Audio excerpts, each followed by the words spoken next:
Hello students, my name is Sheetal Singh from Panchil Balak Inter College, Noida. And today we will read the second chapter of class 9th, The Sound of Music, part 2. The lesson is about Saad Bismillah Khan. He was a renowned Shahnai player in India. He is a legend because he did something which has historical significance. He played the Shahnai on the day India got independence, that is 15th August 1947, at the Red Fort before the Prime Minister of India, Pandit Jawaharlal Nehru, gave his speech. Before that, Bismillah Khan played the Shahnai in order to signify something auspicious. Something auspicious for the whole country was about to happen. India was about to get freedom. And so on that occasion, Bismillah Khan played the Shahnai, and so he is a legend. So now the time for explanation.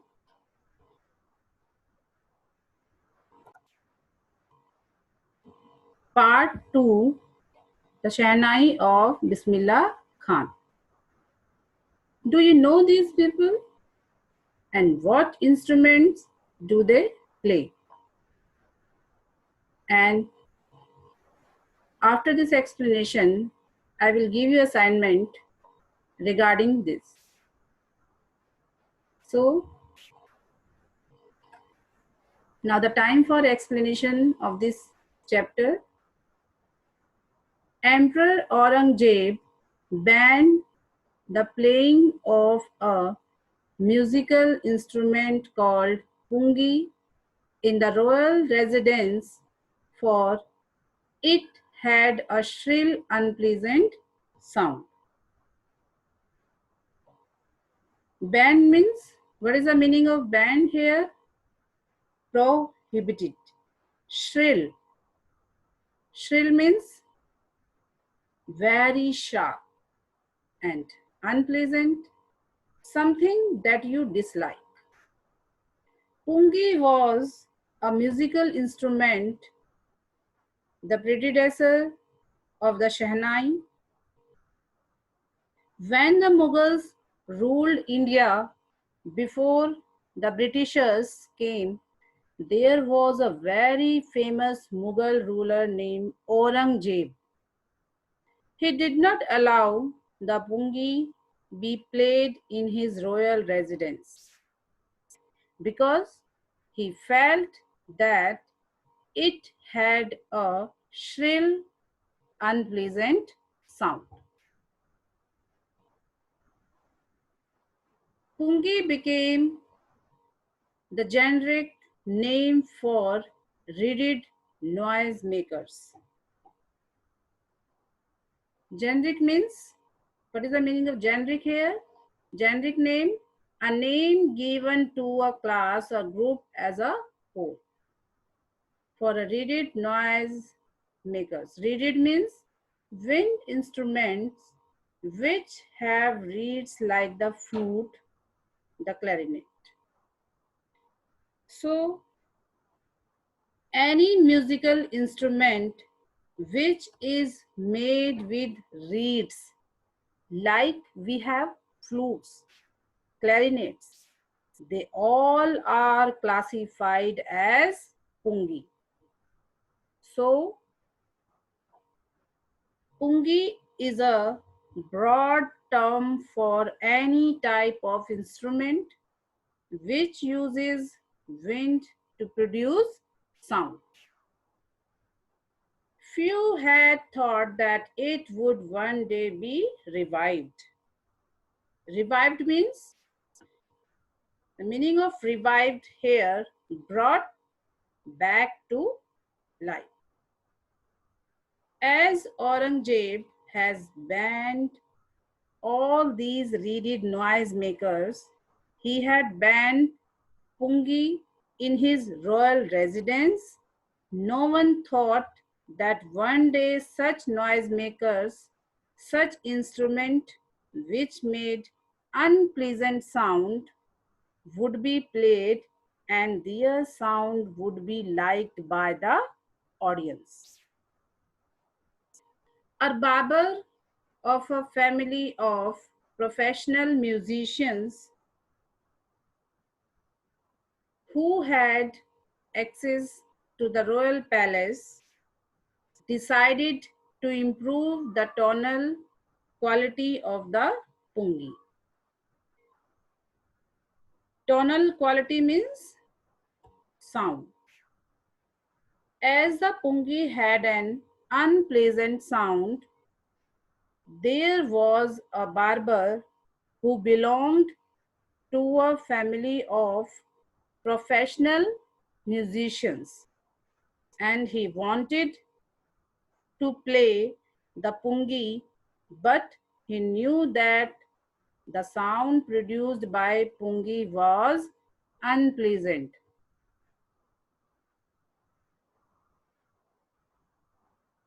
So he decided to improve the sound.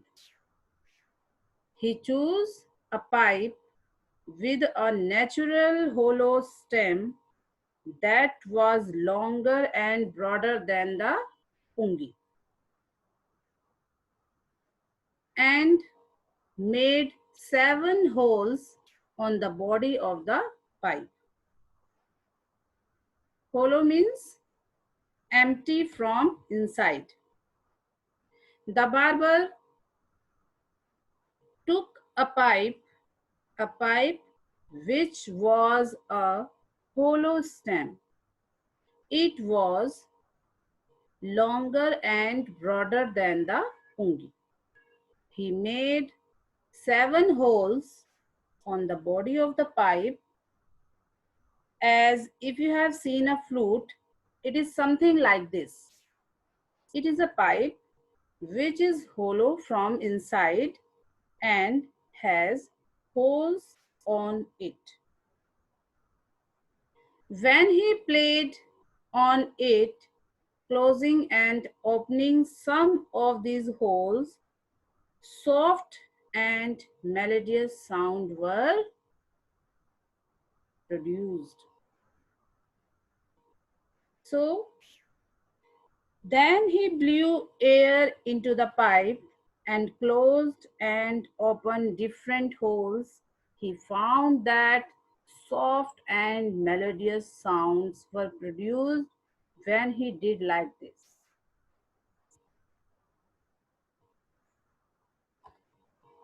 He was the, sorry, he played the instrument before royalty and everyone was impressed.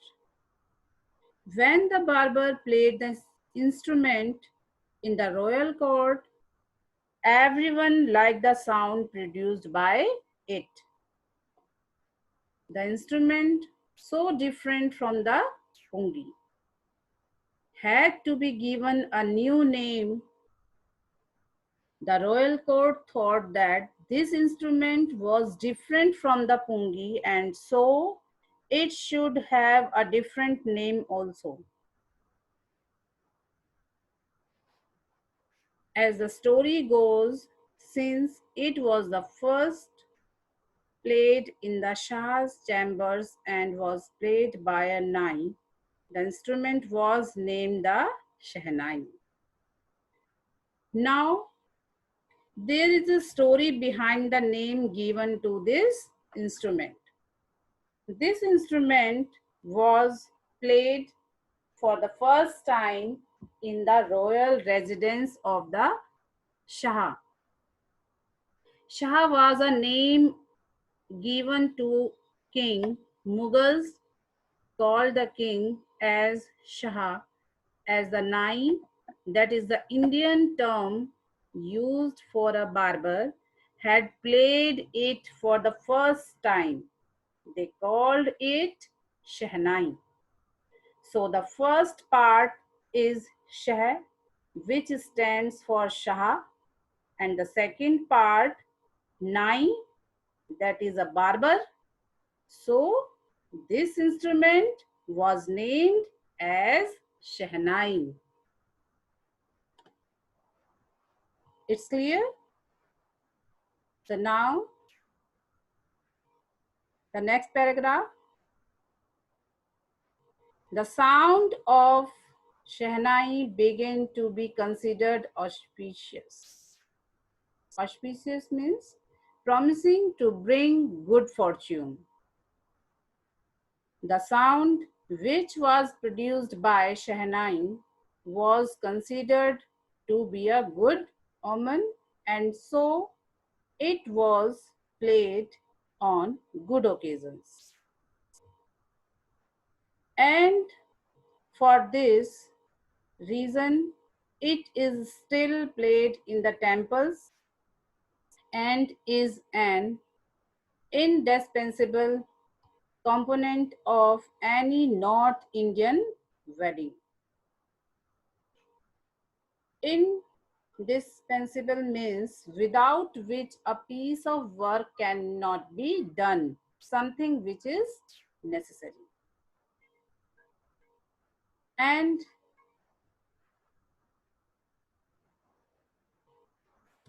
for this reason, it is still played in the temples and is an indispensable component of any North Indian wedding.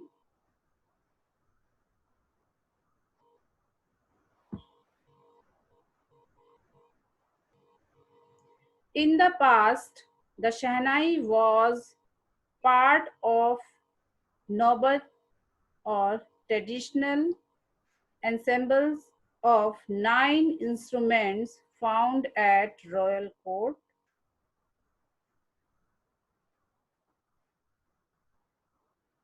The Shehnai was a part of the Naubat.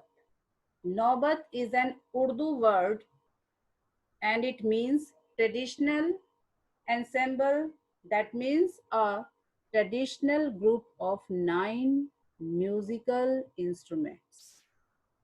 These 9 musical instruments were played at the royal court, and Shehnai was also a part of Naubat.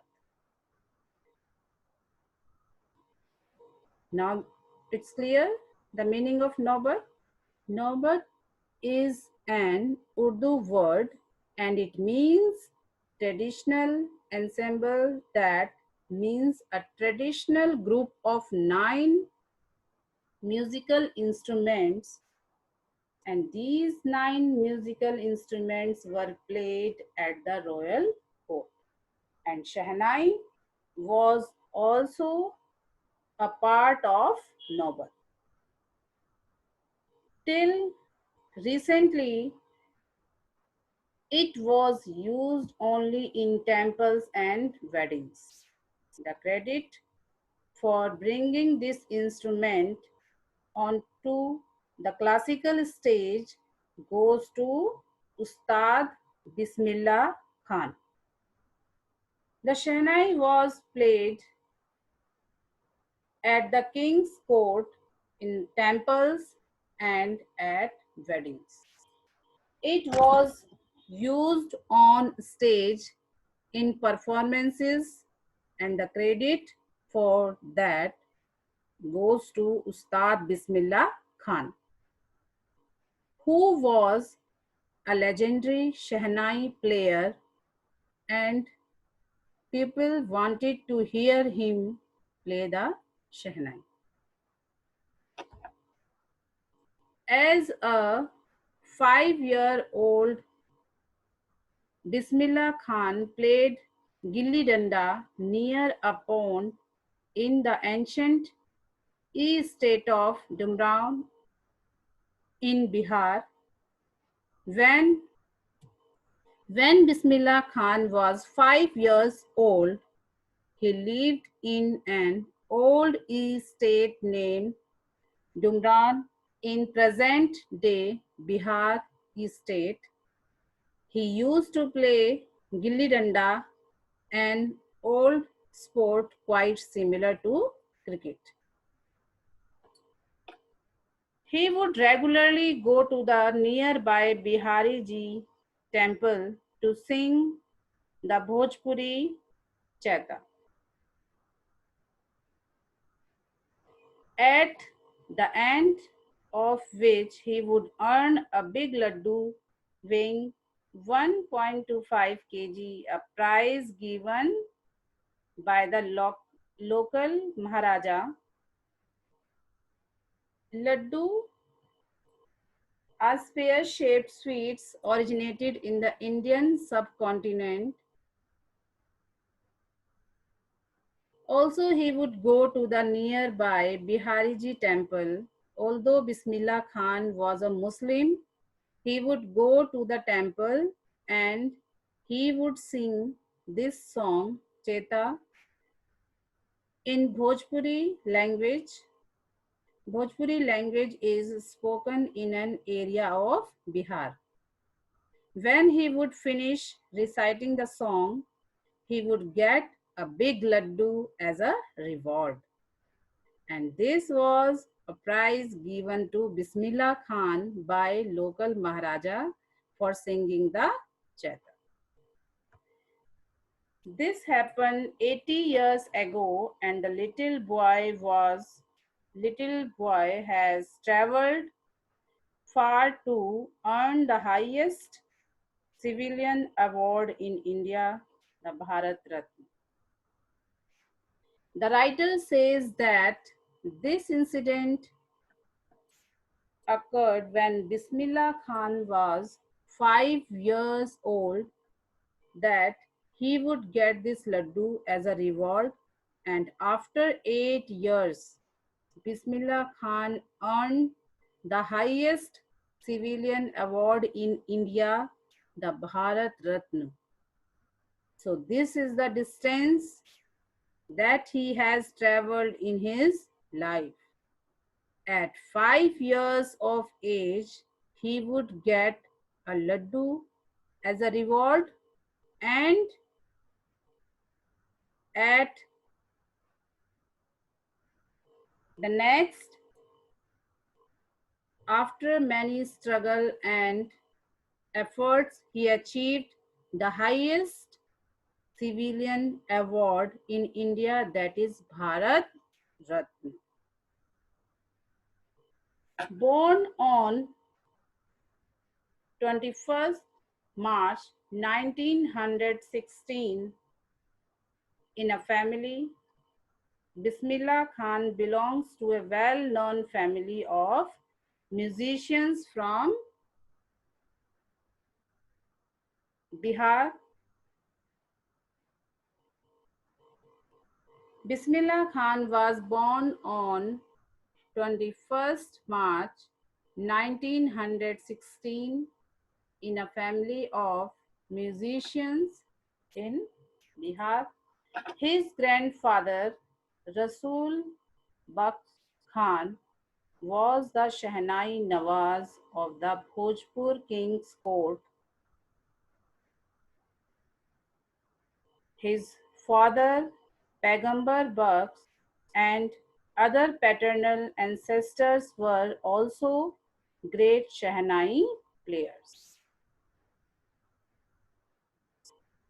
Paternal ancestors means ancestors of the father. The lineage of his father's side was full of great Shehnai players. We can say that Bismillah Khan ji acquired the skill of playing the Shehnai from his ancestors. His grandfather was a great Shehnai player. He played the Shehnai in the court of Bhojpur king. His father and all paternal ancestors were also great Shehnai players. The young boy took to music early in life. So in this way, Bismillah Khan ji also started learning music at an early age. At the age of 3, when his mother took him to his maternal uncle's house in Benares, Bismillah Khan was fascinated watching his uncles practice the Shehnai. When Bismillah Khan ji was just 3 years old, his mother took him to her parents' house, to his maternal uncle, means the lineage of one mother's side. They lived in Benares. Benares is today called Varanasi. And when Bismillah Khan saw his maternal uncles play the Shehnai, he was attracted towards it, and he also wanted to learn playing it. Soon, Bismillah Khan started accompanying his uncle Ali Baksh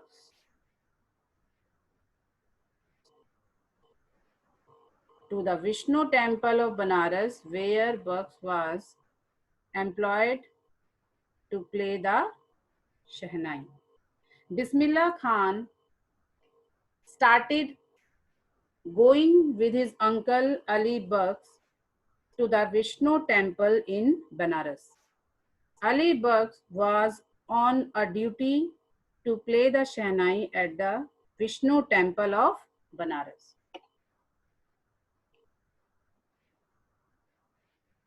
Ali Baksh would play the Shehnai and Bismillah would sit captivated for hours on end. Captivated means very attracted. On end, on end means for a very long time without stopping.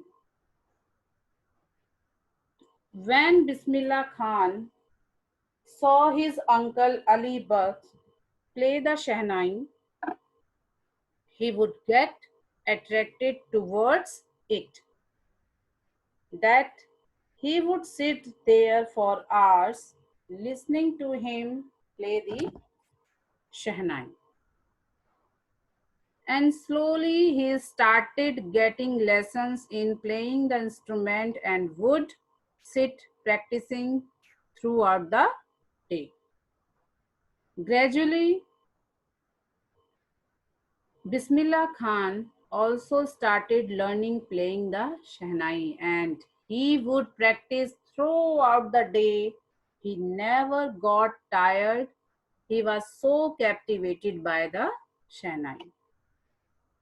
For years to come, the temple of Balaji and Mangala Maiya and the banks of the Ganga became the young apprentice's favorite haunts where he could practice in solitude. Apprentice means trainee, haunt means place you like come and where you like to visit many times a day, and solitude means being alone. For many years, Ustad Bismillah Khan remained in Banaras. He would visit the temple of Balaji, temple of Mangala Maiya, and would remain on the bank of river Ganga, where he would practice playing the Shehnai all by himself. The flowing waters of the Ganga inspired him to improvise and invent rags that were earlier considered to be beyond the range of the Shehnai.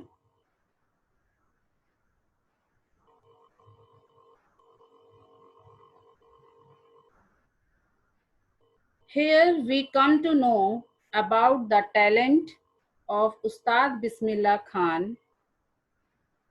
He was so inspired and motivated by the river Ganga. It provoked him to improve his performance and he also invented many rags that were considered impossible to be produced by a Shehnai. Ustad Bismillah Khan worked hard and invented different sound with the Shehnai. At the age of 14, Bismillah accompanied his uncle to the Allahabad Music Conference. When Bismillah Khan was 14 years of age, he accompanied his maternal uncle Ali Baksh to the Allahabad Music Conference. At the end of his recital, Ustad Fayaz Khan patted the young boy's back and said, "Work hard and you shall make it." Recital means performance. Ustad Fayaz Khan, he was a renowned classical vocalist, was very impressed by his performance and said that if he would work hard like that, he would make a name in the field of music.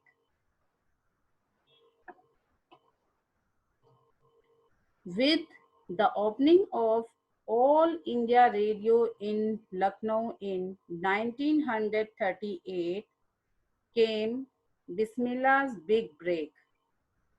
He soon became an often heard Shehnai player on radio. When the All India Radio started, it's a radio station at Lucknow. Ustad Bismillah Khan started performing from there, and often his Shehnai performance would be on air. And this was a good starting of Bismillah Khan.